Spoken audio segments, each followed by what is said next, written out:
जो खबरें आई, क्या आपको लगता है एक सवाल जनता के मन में आएगा, ये गठबंधन कितना टिकाऊ होगा? क्योंकि अभी से मतभेद है, कल को आपकी सरकार बन गई, इंडिया वाली सरकार ये बन गई, तो कभी ममता नाराज हो जाएंगी, कभी स्टालिन नाराज हो जाएंगे, नीतीश तो अभी नाराज हैं, आगे भी नाराज हो सकते हैं। अरविंद केजरीवाल को कैसे आप लोग हैंडल करेंगे? आप खुद दिल्ली से आते हैं, आपको ज्यादा पता है। हक दिया। अब तक तो मुझे लगा सिर्फ पाद रहा है, लेकिन ना भाई, हक दिया। देखिए, मुझे लगता है न्यूज़ 18 को पता नहीं चला, मीटिंग के बाद लाठियां चली थी वहां आपस में। आप लोग बताइए जनता को ये बात, उसके वहां लाठियां चली, तलवार निकले, छालू चक्कू चले, बताते क्यों नहीं आप लोग? अभी कौन बनेगा करोड़पति के सवाल थे, नड्डा जी के खिलाफ कौन लड़ा था? जरा 1 करोड़ का सवाल है, बताएंगे जरा कौन लड़ा था? नड्डा जी के खिलाफ किसने चुनाव लड़ा था जब वो अध्यक्ष बने थे? हमें तो पता, प्राइमरी मेंबर भी नहीं थे उस दिन उनका एक्सटेंशन हुआ। क्या मर्यादा रखिए, थोड़ी मर्यादा रखिए। करवाली बेइज्जती।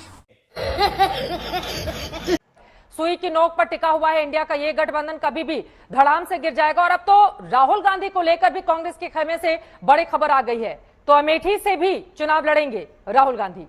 सुरेंद्र जी, आपके यूपी अध्यक्ष ने बोला है, अब दीदी की धुलाई पक्की।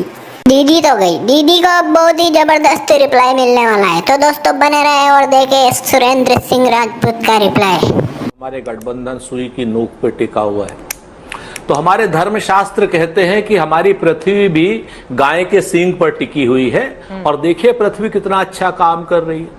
तो जो चीजें बहुत बड़ी चीजों पर टिकी रहती है वो चल नहीं पाती हैं। जो मोदी जी के सर पे टिकी रहेगी वो चल नहीं पाएगी।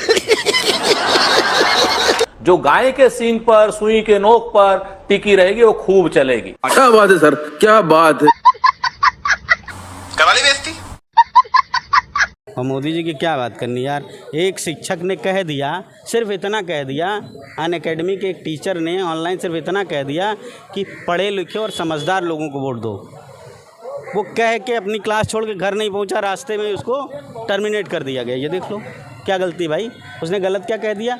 इसका मतलब हमारे देश का प्रधानमंत्री मानता है कि वो अनपढ़ है, और उसको अनपढ़ कहने वालों को वो देश में नहीं रहने देगा, नौकरी नहीं करने देगा, जीने नहीं देगा। डिग्री तो है ना मोदी जी के पास, डिग्री दिखाए तो फिर अबे भाई, तो वो इसने तो डिग्री भी नहीं मांगी, इस टीचर ने, इसने तो सिर्फ ये कह दिया कि पढ़े लिखे लोगों को वोट दो, और एक अनपढ़ को बुरा लग गया। 12 बजे रात की बात क्यों करते हैं, और 12 बजे रात को ये हुआ, 12 बजे रात को ये हुआ, तो मान्यवर आप तो भूल गए इस देश की आजादी और इस देश का विभाजन ही 12 बजे रात को हुआ। अच्छा, मिडनाइट कोई 12 ही बजे ये देश अस्तित्व में आया था। इसलिए जब 12 बजे के ऊपर टिप्पणी करें तो ये भी ध्यान में रखें कि 12 की शुरुआत कहां से। चलिए दोस्तों, अब धुलाई होने वाली है जबरदस्त, तो देखें वीडियो। अभी मजा आएगा ना भिड़ो। आप लोग आधी रात को देश को अटैक देते हैं, जनता को जब मित्रों सुनाई देता है जनता डर जाती है कि क्या नया लेके आए। सही पकड़े हैं। अभी आपने नोट बदले तब भी देश डर गया था कि ये कुछ भी कर सकते हैं। देश को आप पे भरोसा नहीं है, देश को इतना भरोसा है ये लोग कुछ भी कर सकते हैं, इतना भरोसा जरूर है।